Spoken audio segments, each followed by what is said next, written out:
Charlie, let's talk a little bit about bureaucracies, because you have duly noted the problems with bureaucracies, whether it be a big company, whether it be the government. Have I ever?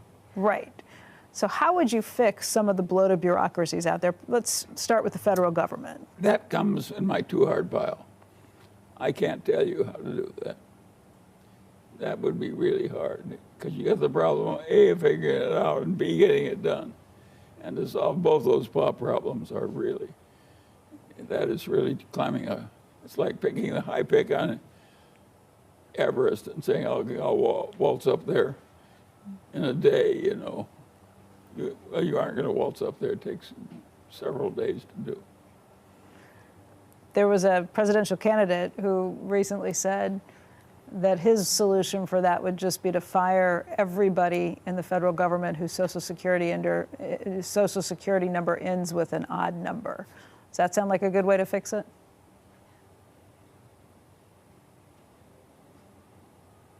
No. It does not. It's too arbitrary. And it may be that you need some bigger fix than that.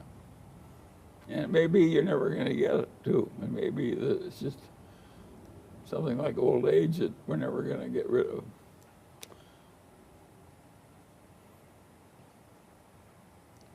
But you're still a believer in the need for a government. Of course. if you get right down to it,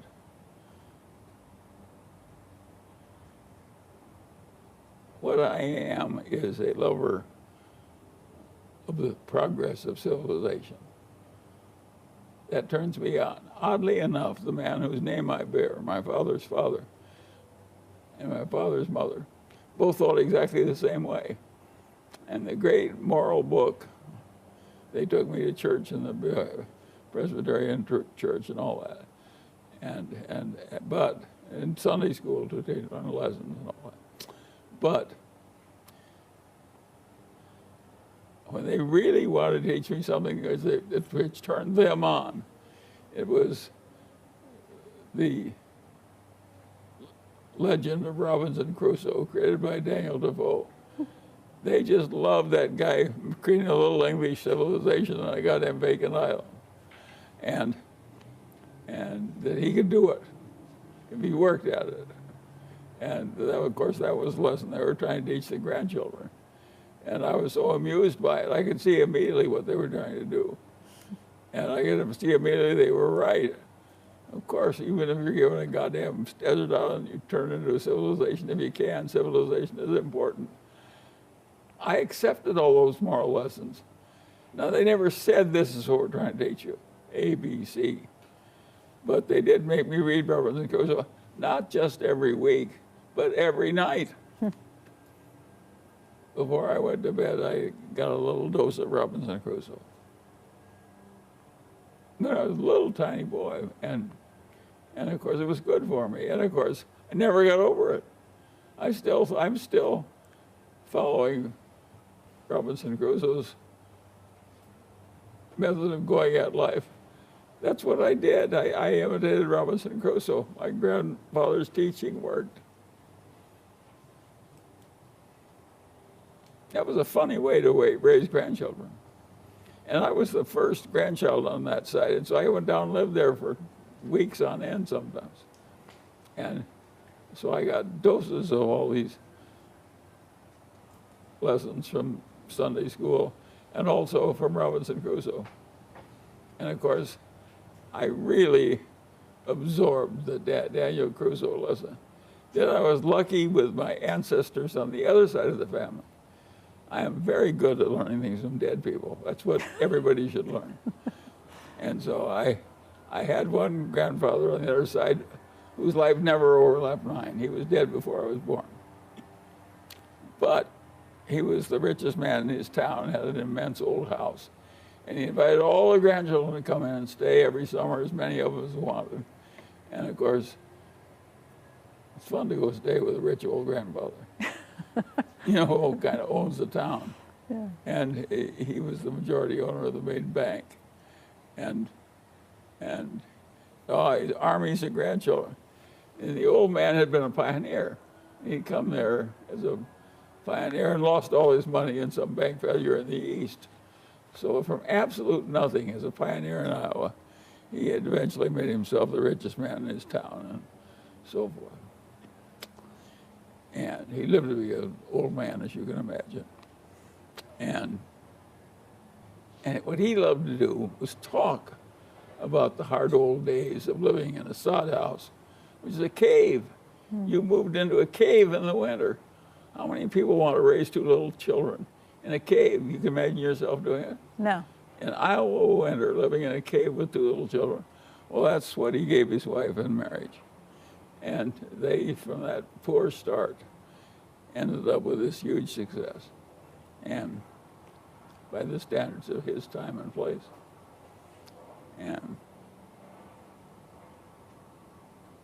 And he did that. He said he loved to talk about the early days because he was so proud of having survived them, the Indian Wars and everything. And so he was pleased to talk about, reminded him of all he'd surmounted. My grandmother Ingham wouldn't talk to the grandchildren about the early days. If they tried to talk about them, they said they were mean, hard days. I don't like to remember them. Get them out of them. Don't talk about them in front of me. And that was her rubbish. So she wouldn't allow people to talk about the early days. But Grandfather Ingham just talked endlessly about the end of days, and how he'd surmounted all these hardships. And what he taught the grandchildren of a fiscal nature, he says, you know, he says, people think Iowa's the best farmland in the world, and I own a lot of it. And it's a good place to have a bank, and I own the main bank. And he says, it looks pretty easy looking back at retrospect, but it was damn hard, I want you to know. And he said, in reviewing my life, what you grandchildren have to realize, it was his version of Robinson Crusoe. He taught every grandchild, is when they give you a real opportunity, the world's not going to do it very often. And you're only going to get 3 or 4 of these invitations to the pie counter. And when you get your invitation, for God's sakes, don't take a small helping. he basically said, lever up when you're sure you're right. And of course, that's good advice. But be sure you're right is what makes it hard. How can you be sure you're right? Yeah. Well, but you can't, that's the point. You can't do it very often. Just a few times in a lifetime. Even if you're a Grandpa Ingham or Warren Buffett, you only get a few trips to the pie counter. If you take out of Warren Buffett's life the 10 most important trips to the pie counter, the whole record would look like dung. It would be just worthless. And we knew enough to take a good helping when we were over the trip to the pie counter. Now, we did take way smaller a helping than we could have easily handled. Berkshire could easily be worth twice what it is now. And the extra risk we would have taken would have been practically nothing.